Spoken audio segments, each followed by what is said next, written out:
नमस्ते, मैं डॉक्टर मेघना पांडे, कंसल्टेंट फिजिशियन और इंटेंसिविस्ट। आज हम बात करेंगे स्ट्रोक यानी लकवा और उसके लक्षण। अब स्ट्रोक के लक्षण जानने की ज़रूरत आम आदमी को क्यों होनी चाहिए? क्योंकि स्ट्रोक होने के बाद हर मिनट अहमियत रखता है और अगर दुर्भाग्यवश आपके फैमिली में किसी को या आपके अगल बगल में किसी को स्ट्रोक के लक्षण अगर आपको नज़र आए और आप तुरंत उन्हें अस्पताल ले गए तो आप उनकी जान बचा सकते हैं। तो बेसिकली ये स्ट्रोक, पहली बात तो होता क्या है? तो स्ट्रोक यानी लकवा 85% लोगों में तब होता है जब अपने ब्रेन को जाने वाली एक रक्त वाहिका में ब्लॉकेज हो जाए। 15% लोगों में ये ब्रेन में ब्लीडिंग होने की वजह से स्ट्रोक होता है।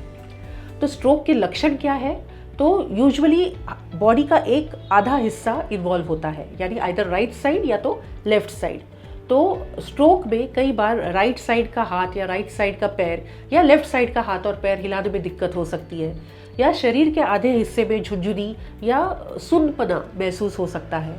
कई बार अचानक से हेडेक और वॉमिटिंग शुरू हो सकते हैं, या कई बार पेशेंट कंफ्यूज हो सकता है, चक्कर आ सकते हैं, या चलते वक्त एक तरफ बैलेंस जा सकता है। ये सब स्ट्रोक के लक्षण हैं। अगर आपको डाउट आता है कि भाई इसमें स्ट्रोक के लक्षण हैं, तो आप एक क्विक चेक कर सकते हैं, जिसे हम मेडिकल लैंग्वेज में फास्ट कहते हैं। अब फास्ट एक्चुअली एक शॉर्ट फॉर्म है, तो इसका फुल फॉर्म क्या है? F stands for face, A for arm, S for speech और T फॉर टाइम। तो आपको करना क्या है इसमें? तो एक तो F, तो F यानी फेस, आपको उस पेशेंट को कहना पड़ेगा कि आप स्माइल कीजिए।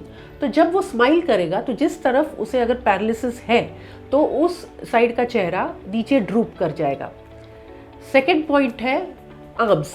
आर्म्स में आपको उसको कहना है कि आप दोनों हाथ सामने रखो।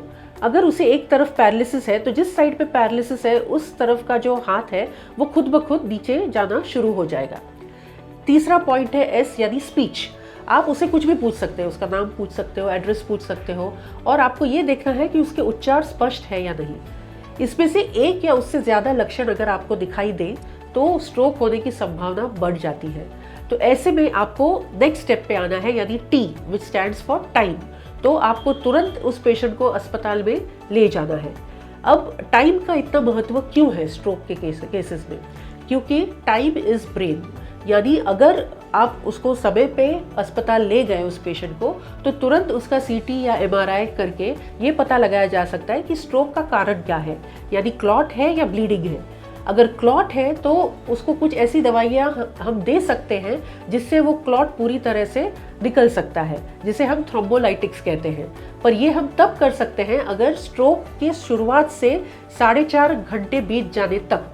इसीलिए स्ट्रोक होने के बाद टाइम का बहुत ज़्यादा महत्व है। तो इसीलिए act smart and save a life, act fast. धन्यवाद।